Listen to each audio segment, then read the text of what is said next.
East India company نے یہ اعلان کیا کہ جہاں بھی مولوی ملے پکڑو اور مار ڈالو۔ چنانچہ مولوی کون ہے، اس کی علامت و پہچان یہ بتائی گئی کہ جس کے منہ پر داڑھی ہو یا لمبا کرتا ہو۔ 50,000 سے زیادہ داڑھی کرتے والے اس کے بعد پورے ملک میں قتل کیے گئے۔ دلی اور اس کے قرب و جوار میں جہاں علماء کا گڑھ ہوا کرتا تھا، بڑے بڑے علماء پائے جاتے تھے اور بڑے بڑے کام ہوتے تھے، ان علاقوں میں یہ پوزیشن ہو گئی تھی کہ لوگ اپنی میت کو لے کر گاؤں گاؤں گھومتے تھے کہ شاید فلاں گاؤں میں 12 علماء تھے، شاید کوئی وہاں مل جائے۔ وہاں پہنچتے تو کوئی نہیں، دوسرے گاؤں میں گئے، تیسرے میں گئے، اور جب لاش میں سے بدبو اٹھنے لگتی تھی تو بنا جنازے کے دفن کر دیتے تھے۔ یہ حالت ہو گئی تھی۔ ایسے وقت میں جو چند علماء بچ گئے تھے، انہوں نے فیصلہ کیا کہ اس لڑائی کو اگر آگے بڑھانا ہے تو ہمیں اسلامک ایجوکیشن کے انسٹیٹیوشن قائم کرنے چاہیے۔ اور اس کے 10 سال کے بعد 1867 میں 67 میں دیوبند میں ایک چھوٹا سا مدرسہ شروع کیا گیا، ایک طالب علم ایک استاد، اور اس مدرسے کے وہ پہلے طالب علم تھے جن کو دنیا شیخ الہند مولانا محمود حسن دیوبندی کے نام سے جانتی ہے، جنہوں نے وہ ریشمی رومال کی تحریک چلائی اور راجہ مہندر پرتاپ کو اس کا صدر بنایا افغانستان کی گورنمنٹ ان ایگزائل کا، اور گاندھی جی کو مہاتما کا خطاب دلوایا، اور آزادی کی لڑائی میں گاندھی جی کو لیڈر بنوایا۔ علماء نے ہی ریشمی رومال کی تحریک شروع کر کے جرمنی اور جاپان کی مدد سے انگریزوں کو ملک سے اکھاڑ پھینکنے کا پلان بنایا۔ بدقسمتی سے انگریزوں کو ان کے ارادوں کا پتہ چل گیا اور علماء ایک بار پھر انگریزوں کی آنکھ کی کرکری بن گئے۔ پورے ملک میں سینکڑوں علماء گرفتار کر لیے گئے۔ شیخ الہند مولانا محمود حسن اور ان کے چہیتے شاگرد مولانا حسین احمد مدنی کو تو گرفتار کر کے ہندوستان سے باہر مالٹا بھیج دیا گیا، جہاں کئی سال انہیں جیل کی کال کوٹھی میں بتانے پڑے۔ اپنی اس ناکامیابی سے علماء یہ بات اچھی طرح سمجھ گئے کہ ہنسا کا راستہ اپنا کر وہ ہندوستان کی غلامی کو ختم نہیں کر سکتے۔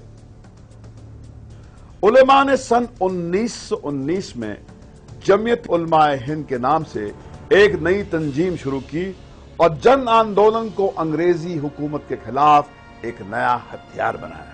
پبلک اوپینین کو فارم کرنے میں جمعیت کا کوئی مقابلہ نہیں ہے جنگ آزادی کے۔ یہ سب سے بڑی چیز تھی کہ جب فیئر اتنا چھا چکا تھا لوگوں کے مائنڈ پہ کہ برٹش سرکار کے خلاف بولنا تو دور کی بات، ان کے بارے میں سوچنا بھی لوگوں نے چھوڑ دیا تھا۔ ایسا ذہن بن چکا ہو، آپ اپنے رولر سے اتنے مروب ہو چکے ہوں کہ آپ کی آزادی کی خواہش مر چکی ہو، ایسے وقت میں کچھ لوگ اٹھیں اور آپ کے دل میں آزادی کی خواہش کو جگا دیں، اس سے بڑا کوئی رول نہیں ہو سکتا۔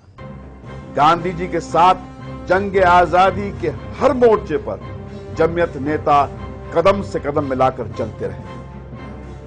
5 اگست 1942 کو جمعیت نے جب سب سے پہلے انگریزوں بھارت چھوڑو کا نعرہ دیا تو پورے ملک میں انگریزی حکومت کے خلاف لوگوں کا ایک ایسا سیلاب امٹ پڑا کہ آخرکار انہیں ہندوستان کو آزاد کرنا ہی پڑا۔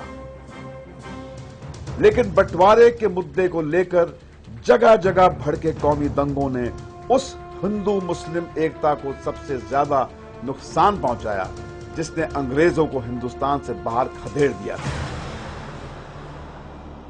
جمعیت نیتا مولانا حسین احمد مدنی نے پورے ملک کا دورہ کیا اور مسلمانوں سے اپیل کی کہ وہ مسلم لیگ کے بہکاوے میں نہ آئیں۔ وہ تو یہی کہتے تھے کہ تم لوگ دھوکے میں مبتلا اور ملک کو تباہ کر رہے ہو اور بہت بڑا قتل عام ہوگا۔ جمعیت تو بہت مخالف تھی پاکستان بننے کے، بہت زیادہ شدت کے ساتھ مولانا حفیظ الرحمان جو مجاہد ملت گزرے ہیں، گاندھی جی کے بہت قریب تھے، بہت کوشش کرتے رہے وہ گاندھی جی سے کہ پاکستان کو تسلیم نہیں کرنا چاہیے، اور جلسوں میں بڑے بڑے جلسوں میں شدید مخالفت کرتے رہے، پاکستان نہیں بننا چاہیے۔ ان پہ انہوں نے مسلم والوں نے حملے بھی کرائے اور انہیں جو ہے کہ پریشان کرنے کی بہت کوشش کی گئی، مگر سب برداشت کرتے رہے اور مسلم لیگ کی مخالفت کرتے رہے برابر۔ ملک کے بٹوارے کے سمے سے لے کر اب تک ہندوستان میں قومی فسادوں کی کوئی 30,000 وارداتیں ہوئی ہیں۔